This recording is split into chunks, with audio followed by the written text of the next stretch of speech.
Cinema చరిత్రలో ఓ పిచ్చివాడి ప్రేమ కథ చూశాం. ఓ మెంటలుడి ప్రేమ కథ, సైకోగాడి ప్రేమ కథ, ఇట్లాంటి కథలు చూసాం. నేను శివమని నాకు కొంచెం మెంటల్, ఎవడు కొడితే దిమ్మ కొడితే బ్లాక్ అయిపోతుందో అంటూ ఇట్లాంటి డైలాగులతో సినిమాలు చూసాం. కానీ ఒక అచ్చా కొడుకు కథ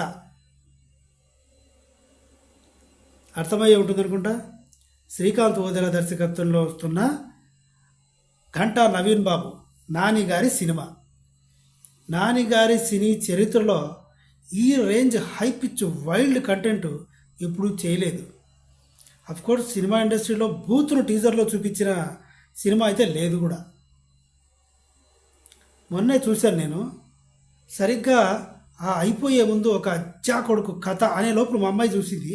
ఏంది అనే లోపల నేను వెంటనే ఆపేసి ఇయర్ బోడ్స్ పెట్టుకొని చూసా. అంత వైల్డ్గా ఉంది. ధగడ్ యాక్ట్ ఎంత స్ట్రాంగ్గా వైల్డిటీని క్రియేట్ చేశారు శ్రీకాంత్ ఓదెల.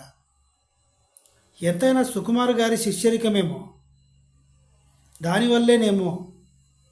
సో సినిమా అయితే ఇంత వైల్డ్గా ఉన్న తర్వాత కథలో లోపం ఉన్నా, క్యారెక్టర్స్లో లోపం ఉన్నా సినిమా చూడడానికి ఇంట్రెస్ట్ చూపించే విధంగా అయితే ఉంది. అవతార్ లాగా కనిపించాడు నాకైతే నానిగారు. అవతార్లో క్యారెక్టర్ లాగా కనిపించాడు. బట్ ఏమో చూడాలి. కథనం అంతా చూసుకుంటే ఏదో ఒక జాతిని కించపరిస్తే ఆ కించపరచబడిన జాతి మళ్ళీ బౌన్స్ బ్యాక్ అయినట్లుగా ఈ కథ మనకు కనిపిస్తుంది.